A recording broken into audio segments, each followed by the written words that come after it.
Hey everyone, if you are planning to buy a new Chromebook but you are not sure if you can do web development on a Chromebook or not, or even programming in general, or you're not sure that Chromebook even supports installation of your favorite code editors like vscode, PyCharm, IntelliJ IDEA, or Sublime, then I'm going to tell you you can do everything on a Chromebook. So if you are aware of Chromebook's history, then you might know that Chromebook for a long time now they support an out of the box Linux virtual machine, and that is not a hack or something that you have to sideload, but a proper legit Linux distribution. So in today's video I am going to create a basic Django web application with a basic React front end to show you guys what you can expect from your Chromebook. Let's go. If you want to use a Chromebook for development, the first thing you need to do is setting up Linux. Here is how you can do it. You have to go to settings, then to advanced settings, then to developers option. If you are doing it for the first time, you will get a turn on button at this place. But since I have already done it, that's why I am getting this remove button option. What this button does is effectively destroy the container and delete all the data within. That's why I do not wish to do it, but instead I have pulled up this article from the internet which can explain how to set up Linux. You have to go to settings from either the notification bar or the startup menu, then to advanced settings, then developers option, and then this is the turn on button. Click on it and then click on install, and then you have to input your username and the space you want to allocate to the virtual container. Note that you can always change this in the future, so don't worry too much about it. Just go ahead and click on install, and within a few minutes you will be presented with the Linux terminal. Before proceeding further, let's also quickly cover file sharing between Chrome OS and Linux virtual machine. All the files shared to the Linux container are stored in this /mnt folder. For example, if I want to share any folder with Linux, I can just right click on it and click on this share with Linux button. For example, I'll show you the contents within my mnt folder.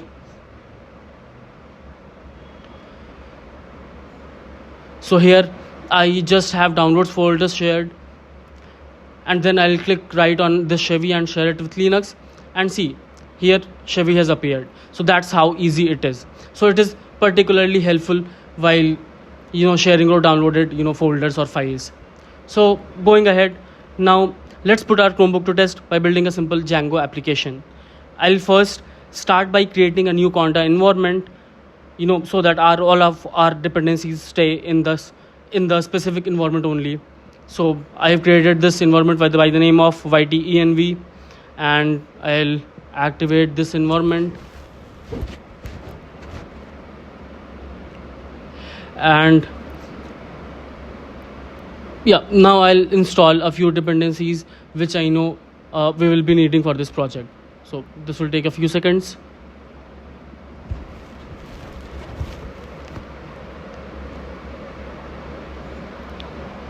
So this dependency will be used for cross domain calls from between the front end and the back end.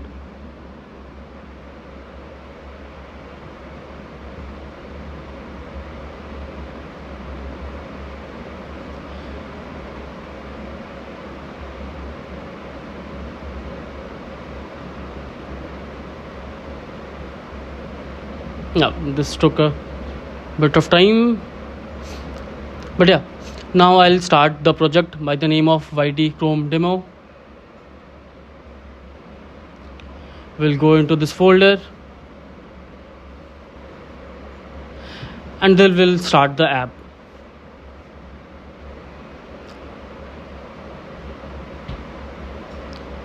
Now let's check if the server is running or not.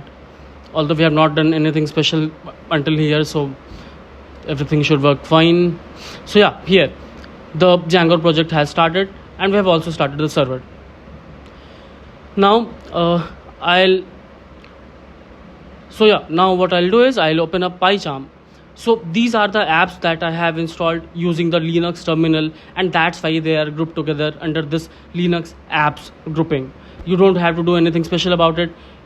Once you just install the apps, then everything is taken care of.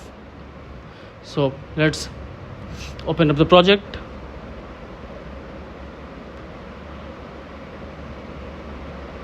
So once it opens, the first thing we'll do is we will go to URLs and we will define one URL pattern.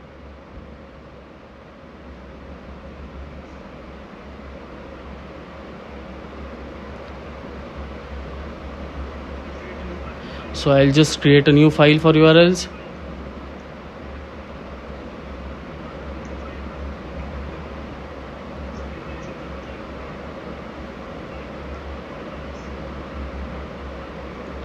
So I also use GitHub Copilot, that's why you can see these auto suggestions.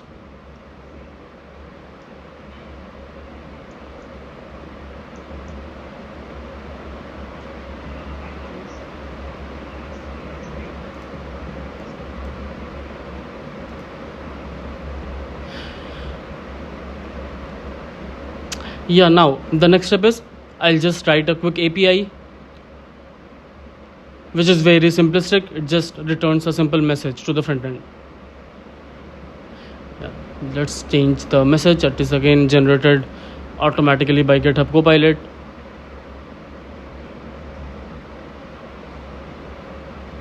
Hello from the YouTube app.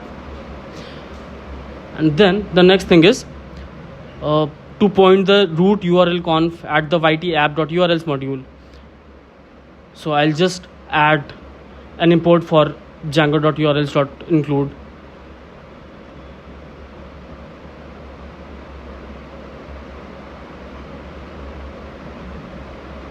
Yeah, so now that we have done, we just have to write a few more lines of code in our settings.py in order to allow cross-origin resource sharing, since we are going to make API calls from the front-end server hosted at 3000 port to this server at 8000 port. We will just whitelist the localhost API of the front end.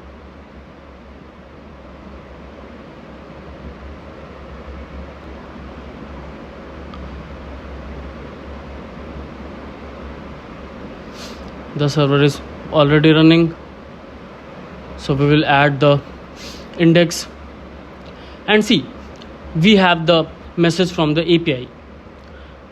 Now with the backend in place, let's move on to the front end. I'll demonstrate how to create a React app using create React app and connect it to our Django API. We will build a very simplistic application just to connect both the front end and back end. So I'll just start a new app.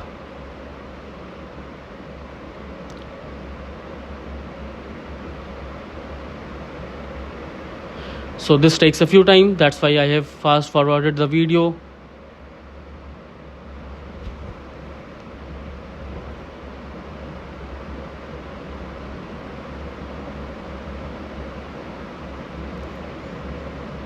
Right, now just let's install a few more dependencies.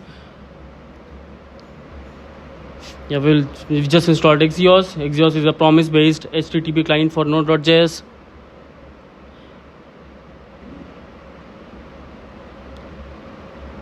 And we'll just start the app after this. Now for this, I'll be using vscode just to show you guys that even this editor works fine with Chrome OS. So now I'll be importing the project we have just created. Yeah, once this is opened, I'll be quickly creating a new class which is actually going to hit the API and fetch the data from the backend. Here I'm just going to use a template that I already have written in order to save some time. So this is just copy paste. But yeah, this is a very simple JS file which is doing nothing.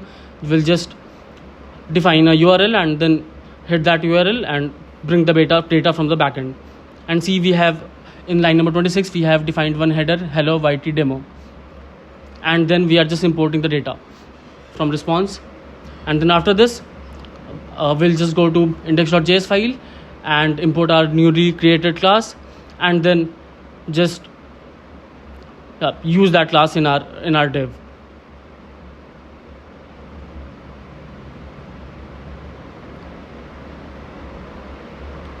So I think we are good. Now we'll just start the app.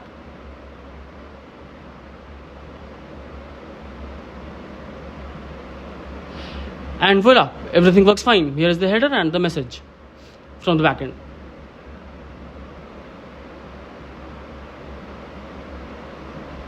So you can see this is the backend message.